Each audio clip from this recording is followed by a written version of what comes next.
Buenas y bienvenidos. Soy el perro asalariado. Hoy vamos a estar leyendo con comentario la segunda narración de Entendiendo al Socialismo por Richard D. Wolff. Esta narración es una narración que está dirigida a personas que no han leído mucha teoría, que se inician, que quieren aprender más acerca de conceptos básicos de lo que es el socialismo, el comunismo, su historia. Ya fue narrada la primera narración, que fue la introducción y el capítulo de este libro, que ampliamente te recomiendo que vayas a escuchar si quieres seguir esta narración, pero no es obligatorio. Siempre yo digo de que, pues, tú sabrás. Ya di una breve introducción del libro en la primera narración. Este libro es exactamente eso, para personas que no han leído los fundamentos del leninismo ni principios del comunismo, que por cierto deberían de ir a leer, a leer. Principios del comunismo especialmente, está muy bueno, es un muy buen libro para iniciar. Pero este también, fue escrito en la época moderna, hace apenas 6 años. Entonces, tiene conceptos bastante nuevos, recientes, y pueden ser mejor para llegarle a ciertas personas. Habiendo dicho todo esto, empecemos con el texto. Capítulo 2. ¿Qué es el socialismo? El socialismo es el anhelo de las personas que viven en un sistema económico capitalista, ya sea privado o estatal, de construir algo mejor de lo que el capitalismo permite y posibilita. Por construir algo mejor, los socialistas se refieren a muchas cosas. Una es tener un trabajo socialmente más significativo, menos destructivo física y ambientalmente, y que asegure la entrega de un ingreso adecuado para el trabajador y su familia. Otro es tener una educación permanente, tiempo libre y las libertades civiles necesarias para lograr una participación real en la política, las relaciones íntimas y de amistad, y las actividades culturales de su elección. Los socialistas desean explorar y desarrollar todo su potencial como individuos y miembros de la sociedad, mientras contribuyen a su bienestar y crecimiento. Por supuesto, estas son abstracciones y generalizaciones, pero son suficientes para esta primera etapa de nuestro argumento. Los socialistas creen que tales deseos son generalmente frustrados en las sociedades capitalistas para la mayoría de las personas. La transición de una sociedad capitalista a una socialista es entonces el medio para lograr una sociedad que proporcione con éxito a todas las personas una vida mejor en el sentido expresado anteriormente. En las sociedades con un sistema económico esclavista, muchos esclavos anhelaban la emancipación de las horribles cargas y restricciones que se les imponían. Sus pensamientos, sueños y acciones eventualmente contribuyeron a lograr este objetivo. Asimismo, los siervos querían abolir las cargas que les imponía el sistema económico feudal, y con el tiempo ayudaron a romper con ese sistema. Los socialistas reconocen la singularidad del esclavismo y el feudalismo, y también se inspiran en las luchas de los esclavos y siervos contra estos sistemas económicos del pasado. Los socialistas quieren hacer una ruptura paralela con el capitalismo. Los esclavos y los siervos aprendieron que el ser libres, el tener libertad, el haber superado la esclavitud y el llegar al feudalismo no solucionaron mágicamente todos sus problemas. Los socialistas han llegado a aprender lo mismo sobre el socialismo. Terminar con la esclavitud y el feudalismo fueron pasos progresistas de enorme importancia en la historia de la humanidad. El socialismo tampoco será una panacea, pero, desde el punto de vista de los socialistas, representará una importante mejora progresiva sobre el capitalismo. Comentario: este punto es importantísimo y varias veces es algo que ya he aprendido en cómo desarrollarme, cómo platicar acerca del socialismo.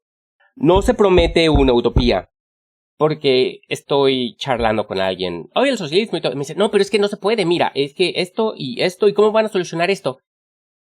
Un caso hipotético, me dicen, esta persona trabajaría así, y esta persona pues no puede, entonces eso sería injusto y todo, y bla, bla, y no se tiene que prometer una utopía, no tenemos que luchar para traer el socialismo y que todo se va a solucionar y que no va a haber problemas y que todos los casos que pueda haber conflictos en la humanidad ya no van a existir. Claro que no. Eso no se promete. Y si alguien te promete eso, o es un ignorante, o se está tratando de aprovechar de ti. Lo que sí se puede prometer es de que se puede tener un sistema mejor al que tenemos. Un sistema más justo, más equitativo, más sostenible, que da un espacio mayor a libertades personales de tu tiempo específicamente y seguridad. Pero bueno, es exactamente esto. Es una mejora progresiva. Pero es solo un paso. Tenemos que seguir mejorando el sistema de forma cíclica, de forma progresiva, sin acabar. Es una guerra prolongada contra lo que aqueja a la humanidad. Continuando con el texto. Más allá de su anhelo compartido, los socialistas defienden una variedad de críticas al capitalismo, una variedad de estrategias para la transición al socialismo y una variedad de concepciones de lo que es el socialismo, debido a que en la mayoría de los casos los socialistas se enfocaron en la economía. Nosotros haremos lo mismo. Cualquier economía es un conjunto de formas y medios para producir y distribuir bienes y servicios que las personas de esa comunidad necesitan o desean.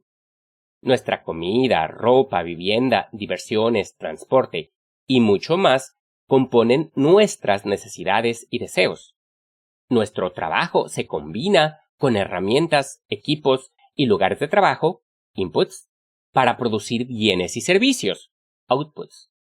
Antes de la producción, los recursos, como la tierra, el agua, el espacio, etc., deben distribuirse en los lugares de trabajo para que estén disponibles para los trabajadores como insumos de producción.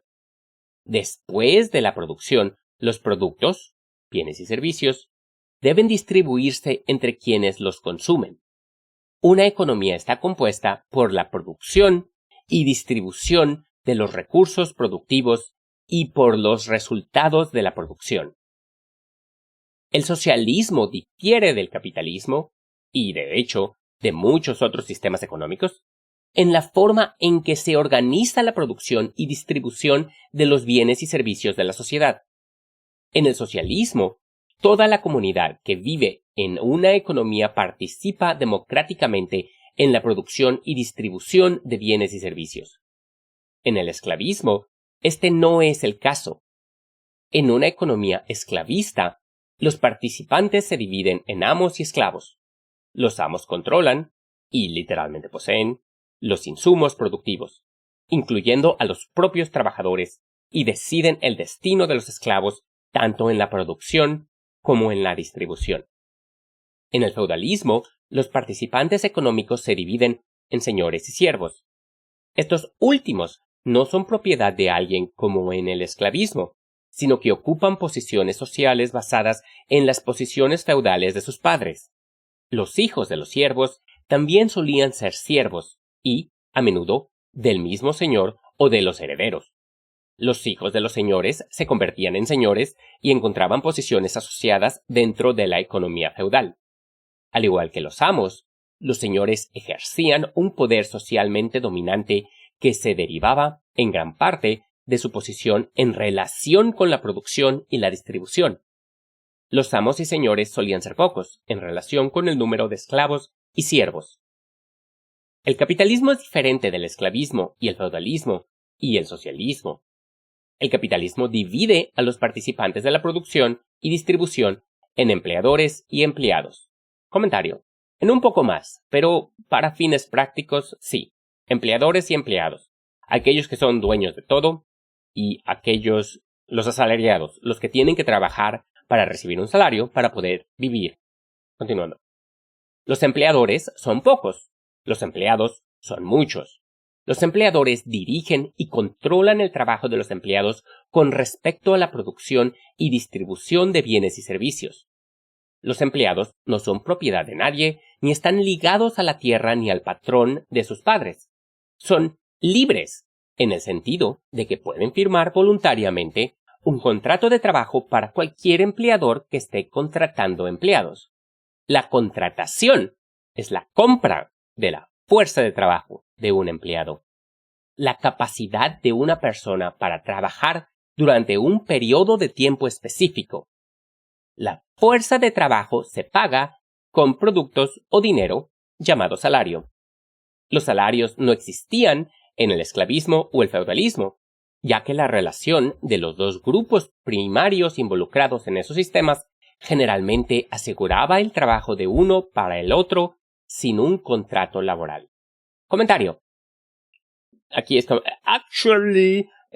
sí existía el salario, pero en casos para fines prácticos. En el esclavismo y el feudalismo no existía el salario. No existía un contrato de que, te voy a contratar por 8 meses o es un contrato permanente y te pago cada mes. No de ese modo. No de ese modo. Continuando con el texto. También existe otro sistema económico diferente. Uno en que las personas trabajan para sí mismas, digamos, como agricultores, artesanos, proveedores de servicios, etc. Al producir y distribuir recursos y productos, tales personas trabajan individualmente. Su economía no muestra dicotomías como las que se pueden encontrar en el esclavismo, amo-esclavo, el feudalismo, señor-siervo, o el capitalismo, empleador-empleado. Asimismo, tal economía no es socialista, ya que no implica la toma de decisiones democrática y colectiva en la producción y distribución, que ocurriría en un sistema socialista. Típicamente denominada cuentapropismo en la terminología económica moderna, tal economía de productores individuales se ha manifestado a lo largo de gran parte de la historia humana, a menudo ocurriendo e interactuando con sistemas esclavistas, feudales, capitalistas o socialistas. Comentario. Para esta narración, esto de cuentapropismo, yo creo que lo voy a llamar emprendedurismo, porque creo que aplica, es un término que ya se está conociendo hoy en día y no es exactamente uno a uno, pero es más cercano a nuestra realidad. Hoy estoy narrando esto en el 2026, entonces lo voy a dejar ahorita así. Es cuando alguien trabaja por su cuenta. Continuando. De hecho, es importante señalar aquí que las economías realmente existentes, pasadas y presentes, a menudo muestran sistemas económicos coexistentes.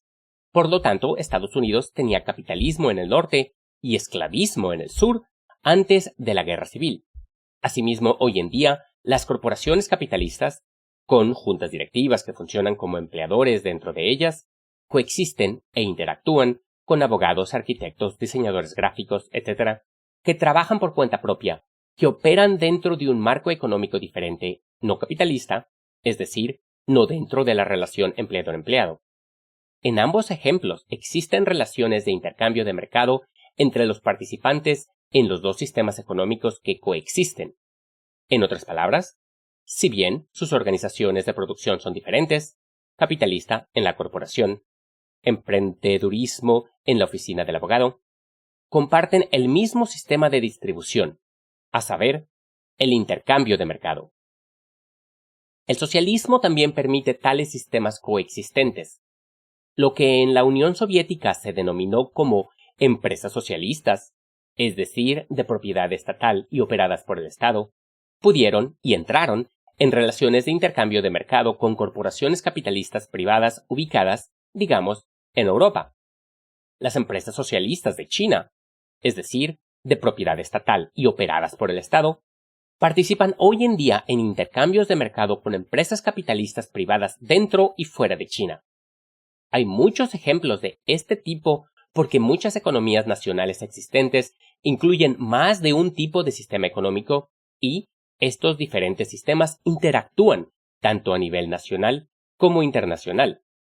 Los sistemas económicos socialistas difieren en aspectos importantes de los sistemas capitalistas, pero aquí debemos reconocer que entre los socialistas no existe un consenso con respecto a tales diferencias. Algo parecido sucede con los no socialistas. Dado que encontraremos estos desacuerdos con frecuencia en este libro, los detallamos aquí. Una conceptualización de socialismo lo diferencia del capitalismo por las intervenciones económicas del Estado. Para este concepto, el capitalismo es un sistema de patrones y empleados, tal que ambos tipos de personas no tienen posición dentro del Estado. Sus empresas se denominan privadas. Una economía capitalista existe cuando todas o la mayoría de las empresas que producen y distribuyen recursos y productos son empresas capitalistas privadas.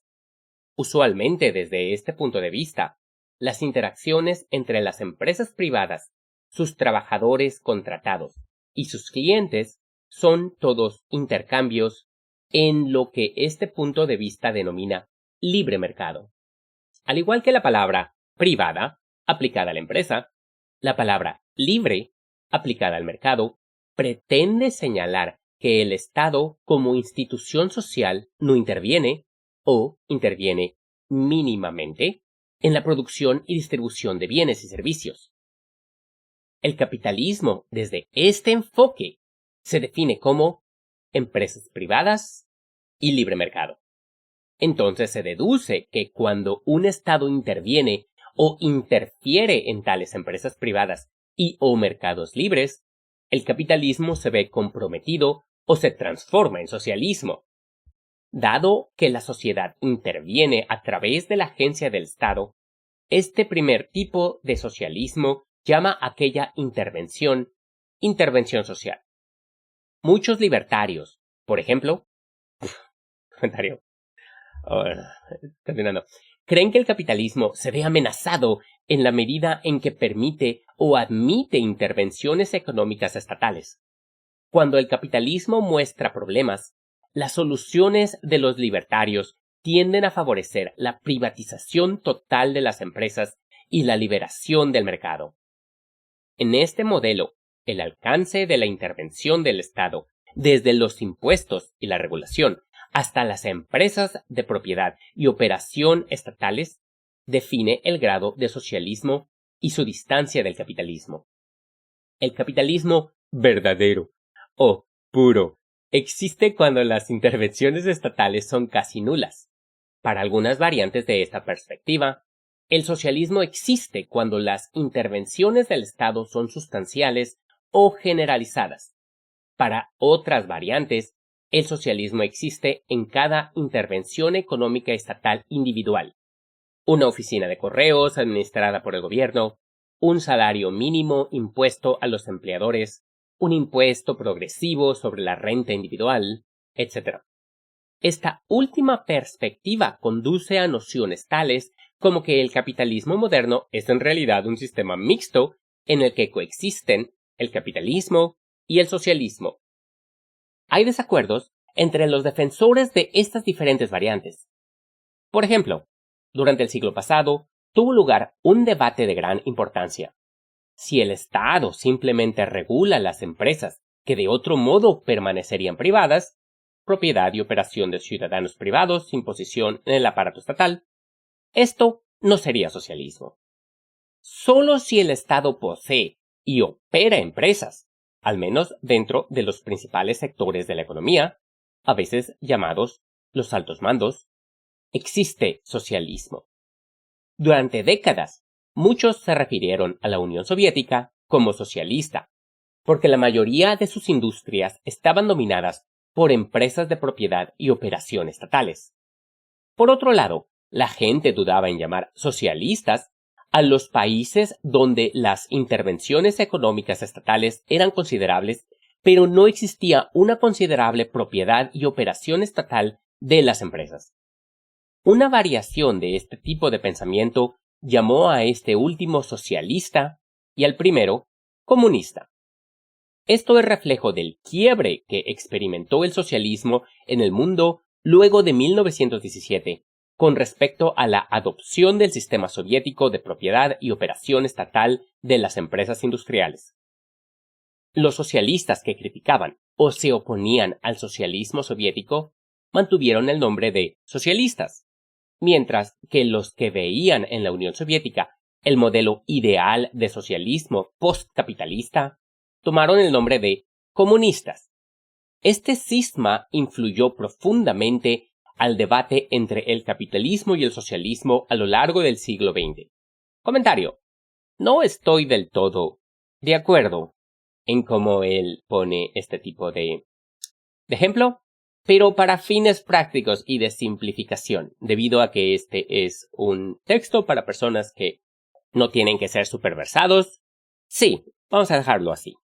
Los comunistas son aquellos que consideran que para llegar a lo que queremos, para llegar a que los obreros tomen el control político de las cosas, se necesita un sistema totalmente diferente. Mientras que los socialistas, bajo este enfoque, es alguien que busca darle protección al trabajador y mejorar las circunstancias de vida a través del sistema que tenemos, reformándolo. Los comunistas quieren revolución y después mantenerla. Los socialistas quieren reformar de vía pacífica y así llegar a lo que queremos todos, que es una mejor vida para todos. Continuando con el texto. Comunismo se convirtió en el nombre ampliamente aceptado para ese tipo de socialismo que iba más allá de los impuestos y la regulación, y que buscaba la propiedad y operación estatal directa de las empresas. Los socialistas que se unieron y construyeron partidos comunistas abogaron por ir más allá de los impuestos, el gasto público en servicios públicos y la regulación. Demandaron la propiedad y operación estatal de muchas o todas las empresas. En cambio, otros socialistas defendieron al capitalismo de mercado privado en el que el Estado gravaba, gastaba, regulaba y redistribuía los ingresos y la riqueza de manera más equitativa, pero no poseía ni operaba muchas empresas. Sus partidos adoptaron el nombre de socialistas y, a menudo, enfatizaron su compromiso con las libertades políticas y civiles, en contraste con las prácticas de los sistemas comunistas, primero en la Unión Soviética y luego también en otros lugares. La Gran Depresión de 1929-1941 agregó más capas de controversia y confusión en torno al término socialismo. La profundidad y duración de este crack capitalista provocó una economía completamente nueva que lleva el nombre de John Maynard Keynes. Esta nueva economía se dedicó a rescatar al capitalismo de sí mismo, explicando las causas de las depresiones del capitalismo y también ofreciendo políticas monetarias y fiscales para moderarlas, contenerlas y limitarlas. Estas fueron políticas diseñadas para ser implementadas por autoridades estatales como bancos centrales o tesoreros gubernamentales que debían intervenir en la economía. Los apologetas del capitalismo a menudo se horrorizaban con la economía keynesiana. Para muchos, tales políticas parecían otro ataque a la empresa-mercado, otra celebración de la intervención estatal en la economía, otro tipo de socialismo. Estas personas se burlaron de la respuesta frecuente de los keynesianos de que pretendían salvar al capitalismo de sí mismo. Los keynesianos insistieron en que los ciclos económicos que afligen al capitalismo privado, si no son moderados por las intervenciones estatales keynesianas, eventualmente pondrían a la clase trabajadora en contra del capitalismo y así terminarían con él. Los críticos procapitalistas de Keynes temían más el poder del Estado que el riesgo que representaban los ciclos económicos. A pesar del rechazo y disgusto de Keynes por el socialismo, el comunismo, el marxismo, etc., hasta el día de hoy muchos asocian estrechamente la economía keynesiana con el socialismo. El tema del Estado siempre ha ocupado un lugar preponderante en la definición del socialismo y su diferenciación con el capitalismo. El capitalismo moderno llegó a un mundo oprimido y limitado por las monarquías absolutistas del feudalismo europeo tardío. Eventualmente, el capitalismo se opuso a estas monarquías y luego las derrocó. En Francia, el antagonista de la Revolución de 1789 fue el rey Luis XVI. La Revolución estadounidense se apuntó al rey Jorge III. Los estados fuertes del feudalismo tardío eran enemigos temidos, pero el miedo a los estados fuertes persistió en el capitalismo mucho después de que el feudalismo fuese derrocado y desechado. Comentario. Hablando esto del Estado, Lenin, que en este canal, en estas narraciones, bancamos a Lenin como ese hombre realmente era otra cosa. Y no suscribo la teoría del gran hombre. Pero leyendo a Lenin es muy inspirador. Es muy inspirador. Era extraordinariamente inteligente. Era muy soez. Era buenísimo. Tenía una lengua bastante buena para decir las cosas picantes. Y también debió de haber sido muy inspirador a la gente que tenía alrededor para levantarlos, para seguirlo a él, para elegirlo a él como líder sin que nadie se le opusiera. Entonces, sí, no, Lenin era muy, muy bueno. Y lo que llegó a tener, lo que llegó a ser, ese hombre pudo haber tenido una opulencia, pudo haber vivido con sirvientes y todo después, pero él estaba decidido. Lees lo que escribió. Él estaba muy comprometido. Él realmente creía en por lo que escribió y luchó. El caso. Hay un libro de él, El Estado y la Revolución. Está narrado en el canal. Bastante recomendable. Bastante recomendable. Continuando con el texto. El motivo de estas inquietudes fue, y sigue siendo, el sufragio masivo o universal. Cuando la clase trabajadora se convierte en la mayoría de los votantes que eligen parlamentos y otros funcionarios estatales, los apologetas del capitalismo pronostican problemas y riesgos. Los empleados pueden, y probablemente culparán de su sufrimiento, desempleo, bajos salarios, malas condiciones de trabajo, vivienda deficiente, etc., a los empleadores capitalistas. Los empleados reconocerán que sus votos pueden empoderar a un aparato estatal para reducir o acabar con ese sufrimiento. Las estructuras impositivas, las regulaciones de las empresas y los mercados, y otras intervenciones estatales en el sistema capitalista pueden alterar el desarrollo natural de la distribución de ingresos, riqueza y poder. El sufragio universal puede permitir a la mayoría, empleados, compensar las desigualdades derivadas de una economía capitalista dominada por una minoría, empleadores. Para los apologetas del capitalismo privado, los riesgos de un Estado lo suficientemente poderoso como para imponer impuestos, regulaciones y la redistribución de la riqueza a través del sufragio universal son tan aterradores ahora como lo fueron las monarquías absolutistas feudales y el nacimiento del capitalismo. El capitalismo moderno lucha con una contradicción. Necesita un aparato estatal fuerte para la coordinación, la seguridad externa e interna, la gestión de las externalidades y los ciclos económicos, etc. Y tiene terror de tenerlo. Tras la Gran Depresión en los Estados Unidos, la opinión pública favoreció intervenciones estatales como el New Deal. 40 años después, la llamada Revolución Reagan dio paso a un neoliberalismo que buscaba minimizar las intervenciones estatales en la economía. Después del colapso capitalista del 2008, los economistas Paul Krugman y Joseph Stiglitz están instando a una reevaluación de los beneficios de la intervención estatal. Pero no todos están de acuerdo.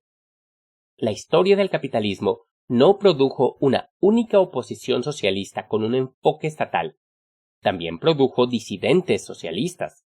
A estos disidentes tampoco les gustaba el capitalismo y pensaban que la sociedad humana podía y debía construir algo mejor, pero rechazaban el Estado y la intervención estatal como el punto central de la contienda entre el capitalismo y el socialismo.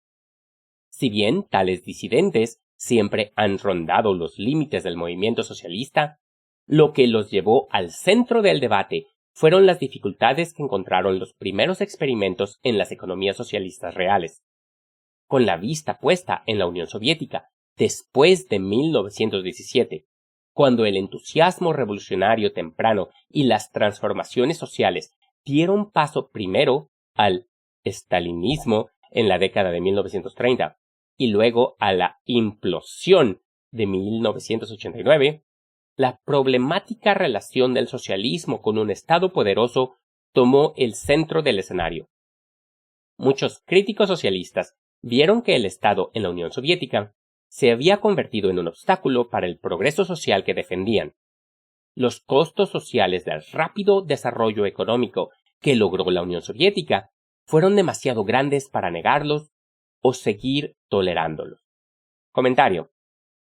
Los costos sociales del rápido desarrollo económico que logró la Unión Soviética fueron demasiado grandes para negarlos o seguir tolerándolos. Tiene un punto. Es ahí donde es complicadísimo, o sea, acerca de lo que fue el derrumbe de la Unión Soviética. ¿Por qué se colapsó? Porque fue desmantelada, o sea, fue asesinada, yo diría, es mi interpretación. Pero sí, no, es ahí donde yo no voy a negar, yo no voy a decir, no, eran perfectos y no sabes, y no. No, había bastante represión social. Pero había represión social porque sí había intentos por destruir el movimiento. No era nada más, querían poder y querían defender lo que era esta revolución. Cuando se abren los archivos secretos de la Unión Soviética, después de la caída de la Unión Soviética, muchos pensaban que a puerta cerrada, o sea, se estaban salivando los enemigos de la Unión Soviética, decían, aquí los vamos a encontrar, van a estar platicando de cómo se reparten el pastel y todo y bla, bla, bla. Lo que se decía a puerta cerrada era de que estaban tratando de construir el socialismo. Por supuesto que fue imperfecto. Y hay una muy larga lista, es fuera del rango de esta narración. Y aún yo le sé más o menos, pero no me creo súper versado para ese tipo de cosas. Hay cosas que se hicieron muy bien, hay cosas que se hicieron muy mal. Pero eso no significa que todo esté mal. Porque, por ejemplo, aquí, cuando dicen estalinismo, el estalinismo es malo. En la Rusia zarista te morías de forma regular. No era de que, hubo una gran hambruna. No, había una gran hambruna cada 20 años, cada 30 años. Y la gente no sabía leer, escribir, vivía en la miseria total. Vivían en chozas y los inviernos eran devastadores y literal te morías en la calle y a nadie le importaba. No había servicios médicos, no había caminos, no había electricidad. Y en esos 30 años del estalinismo se convirtieron en la segunda potencia del mundo, una potencia atómica que inauguró la edad espacial, donde las mujeres podían ser capitanas de su tanque de hombres, donde las mujeres tenían voz y voto, donde la gente tenía techo con electricidad y con agua potable, y eran casitas chiquitas y de cartón y lo que quieras, pero tenían calefacción. Eso es mejor que vivir en la calle. Se construyeron de emergencia para poderle darle casa a todos, donde la gente podía leer y escribir.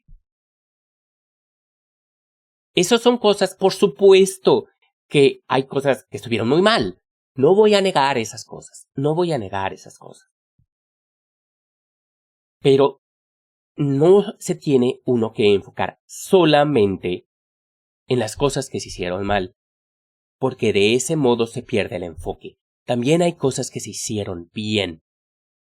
Fue una mejora en la calidad de vida para la amplia mayoría de ciudadanos de la Unión Soviética. Y eso es a pesar de que tuvieron una guerra devastadora que los quemó, que quemó todo hasta los cimientos. O sea, y que los decimó el número de soviéticos, de ciudadanos soviéticos que murieron en la guerra.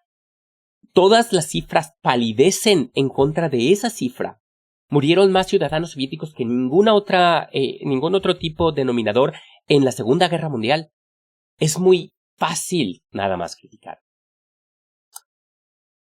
Pero, nuevamente, esto es fuera del rango de esta conversación. Si quieren saber más de la Unión Soviética, hay un capítulo en Fascistas de Rojos, libro que ya narré, que se llama Los dedos de Stalin. Lo recomiendo. Está corto, está bueno. Continuando. Surgieron puntos de vista de que el socialismo de la Unión Soviética y sus aliados socialistas le habían dado demasiado poder al Estado y habían transformado muy poco al resto de la sociedad socialista. Las preguntas clave se convirtieron en ¿por qué ocurrió este fracaso y qué se debe hacer al respecto? La lucha por responder a esas preguntas produjo otro tipo de socialismo. En esta interpretación del socialismo, lo que lo definía era menos el papel del Estado en la economía y más la organización de la producción en el lugar de trabajo. La cuestión clave de este tipo de socialismo es cómo los seres humanos colaboran dentro de los lugares de trabajo, fábricas, oficinas, tiendas, para producir los bienes y prestar los servicios que la sociedad necesita o desea. En el capitalismo, los participantes en la producción se dividen en patrones y empleados. En esta visión alternativa del socialismo, ese no debería ser el caso. El término clave aquí es debería, porque tal organización socialista de la producción aún no se ha emprendido a nivel de toda la sociedad. Los socialismos tradicionales se concentraron en las actividades estatales, impuestos, regulación y propiedad estatal, y operación de los lugares de trabajo, no en la transformación de las relaciones humanas dentro de esos lugares de trabajo. De hecho, los socialismos tradicionales se habían apoderado de la organización básica de producción, empleador-empleado, del capitalismo, y la habían cambiado un poco o nada. En cambio, los estados socialistas grabaron y regularon los lugares de trabajo que habían conservado su organización capitalista, empleador-empleado, y en ocasiones reemplazaron a los dirigentes privados con burócratas estatales. En esta visión alternativa del socialismo, los lugares de trabajo socialistas podrían y deberían ser fundamentalmente diferentes de los lugares de trabajo capitalistas. En los lugares de trabajo capitalistas, un pequeño grupo, propietarios, juntas directivas seleccionadas por los propietarios, etc., toma todas las decisiones clave. Al hacerlo, no son responsables ante la masa de empleados u otras personas afectadas por sus decisiones. En su organización interna, los lugares de trabajo capitalistas eran y siguen siendo fundamentalmente antidemocráticos. Excluyen a las mayorías del poder de la misma manera en que las monarquías excluyen a sus súbditos. La alternativa socialista a la organización capitalista implica la democratización de la estructura interna del lugar del trabajo. Cada empleado tendría una voz constituyente, igual a la de todos los demás empleados, para decidir qué produce el lugar de trabajo, qué tecnología usa, dónde tiene lugar la producción y qué se hace con los ingresos netos o el excedente generado. En efecto, en este modelo, los empleados se convierten colectivamente en su propio empleador. Las antiguas dicotomías de amos y esclavos, señores y siervos, empleadores y empleados, son finalmente desplazadas y superadas. Esta concepción del socialismo representa así una ruptura histórica fundamental con los sistemas esclavistas, feudales y capitalistas. Aquí en empleador, cuando dice los empleados se convierten colectivamente en su propio empleador. Hay un pie de página del editor de Chemok que dice Para un desarrollo más detallado de esta nueva propuesta socialista, véase Wolf, Richard, 2021, Democracia en el Trabajo, una cura para el capitalismo. Chemok, nota del editor. Creo que ese libro nunca lo terminó Chemok. No lo he visto. El de Democracia en el Trabajo. Y comentario. Aquí lo que dice Wolf, lo que critica de que no se tenía este tipo de democracia en los antiguos proyectos socialistas, tiene razón. Nuevamente, estas son cosas de que aunque yo veo las cosas un poco diferente a como él las ve en su crítica a los estados absolutistas, lo que sea. Pero yo veo de que no, sí es cierto. Se puede trabajar mejor en cierto tipo de cosas y una de ellas es que los lugares de empleo tengan una mejor democracia, una democracia interna más fuerte. Eso es indudable. Entonces, y eso es algo que se puede tener de forma muy fácil. No se tiene que reinventar la rueda. ¿No? Podemos mantener unas estructuras que tenemos ahorita e implementar ese tipo de cosas, pero para eso se necesitan. ¿Cómo llegamos a ese punto? Es ahí de, no, pues votamos todos. No, es ahí donde hay que saber cómo llegar ahí, hay que tener un plan. Continuando con el texto. En esta perspectiva, el socialismo ha pasado de un enfoque principalmente macroeconómico a uno principalmente microeconómico. El socialismo logra la transición del capitalismo reconstruyendo la economía de abajo hacia arriba. Los socialismos tradicionales nunca dieron este paso sobre la base de toda la sociedad para sentar las bases de un sistema económico duradero destinado a reemplazar al capitalismo. Los primeros esfuerzos de transición del capitalismo al socialismo se detuvieron en los macrocambios: socializar los medios de producción para que fueran de propiedad y operación estatales, sustituir los mercados por la planificación centralizada como el principal mecanismo de distribución, etc. Y nunca llegaron al nivel micro. Los socialismos tradicionales, por lo tanto, no tuvieron como objetivo ni incluyeron la transformación democrática a nivel micro del lugar del trabajo. Ese fracaso en completar la revolución socialista probablemente contribuyó a socavar la supervivencia de esas primeras transiciones postcapitalistas incompletas. Esto no es sorprendente.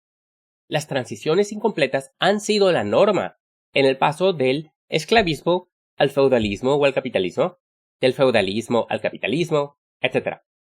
La emancipación de los esclavos durante la Guerra Civil de los Estados Unidos, por ejemplo, condujo a varias relaciones de producción posteriores, a parceria, arrendamientos dependientes, etc., que estaban muy lejos de la libertad económica que buscaban los ex-esclavos. Tal fue el caso de las primeras rupturas con el feudalismo que condujeron al capitalismo. Cada sistema económico produce múltiples formas que experimentan transiciones más o menos exitosas a nuevos sistemas de diferentes maneras y a diferentes ritmos.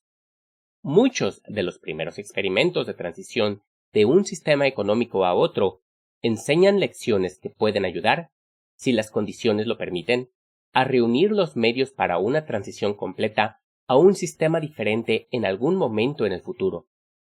Hay pocas razones para esperar que la transición del capitalismo al socialismo sea diferente en este respecto. Como ha sido el caso con otras transiciones económicas en la historia, el alejamiento del capitalismo ha implicado y seguirá implicando esfuerzos más o menos exitosos, ensayos y errores, y pasos hacia adelante y hacia atrás, hasta que las lecciones aprendidas se combinen con las condiciones evolucionadas para posibilitar la transición completa al socialismo. Comentario: con esto estoy 100% con él, totalmente. Hay muchas cosas en este capítulo en las que, no, espérame, ¿qué estás diciendo? Pero aquí, voy a leer eso de nuevo. Hay pocas razones para esperar que la transición del capitalismo al socialismo sea diferente a este respecto. Como ha sido el caso con otras transiciones económicas en la historia, el alejamiento del capitalismo ha implicado y seguirá implicando esfuerzos más o menos exitosos, ensayos y errores, y pasos hacia adelante y hacia atrás, hasta que las lecciones aprendidas se combinen con las condiciones evolucionadas para posibilitar la transición completa al socialismo. Varios autores que tú considerarías autoritarios, o Lenin y Rosa Luxemburgo me llegan a la cabeza, hablan bastante de ello, de que se va a cometer errores porque no se sabe qué hacer. No hay ningún plan de algo que nadie ha hecho. Estamos escalando una montaña que nadie nunca ha escalado. Por supuesto que tenemos que hacer zigzags, tenemos que hacernos para atrás. Eso es perfectamente normal, perfectamente válido, siempre y cuando se siga la idea de seguir adelante. Continuando con el texto. Los socialistas han aprendido lecciones cruciales de las revoluciones rusa, china, cubana y otras del siglo XX. Los sistemas económicos construidos y probados por esos revolucionarios han enseñado aún más lecciones. Las teorías y prácticas acumuladas de la tradición socialista se han filtrado hoy a través de las condiciones de un capitalismo global cambiante para impulsar la tradición en nuevas direcciones. Por lo tanto, el socialismo actual se caracteriza tanto por viejas nociones y estrategias como por otras nuevas enfocadas en democratizar los lugares de trabajo. Y ese es el fin del capítulo. Y también es el fin de la narración por ahora.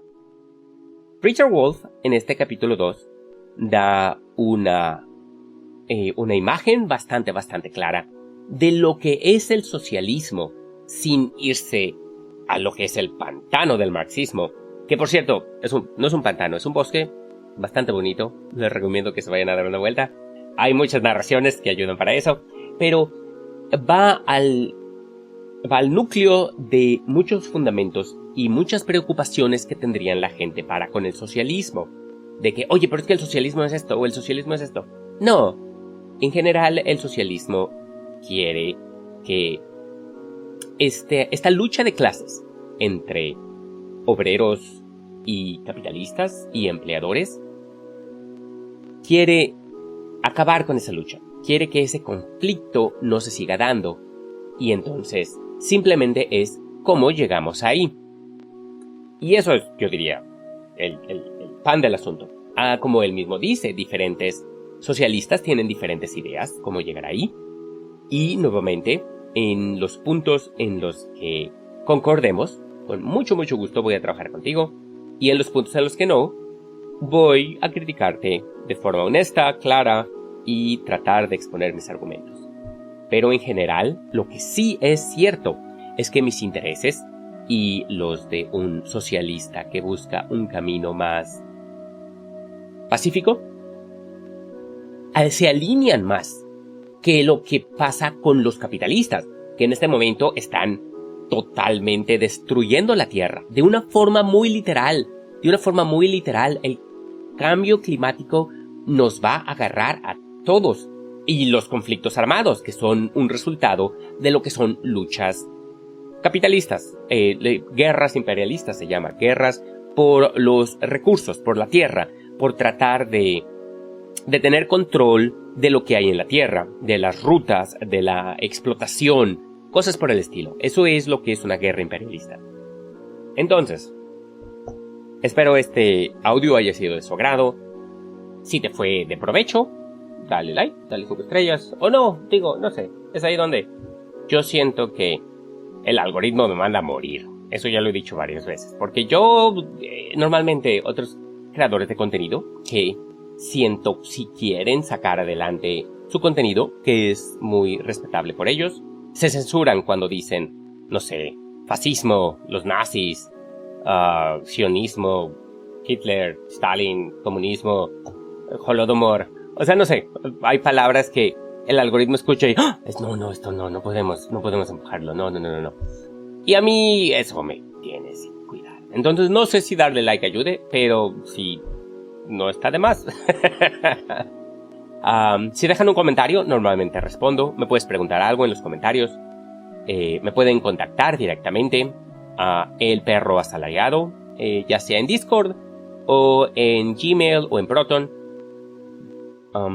Y si les llama la atención unirse a una comunidad socialista en español, por el momento tenemos una en Discord, que ya se ve de lejos, que solía decir, desde la primera narración digo, no es un lugar para organizarse, no es un lugar seguro, se viene a dar, o sea, es probable que sea seguro o no, quizá no deberíamos de seguir ahí. Hemos estado debatiendo eso, pero en general la comunidad, las personas que la conformamos, se pone muy muy agradable.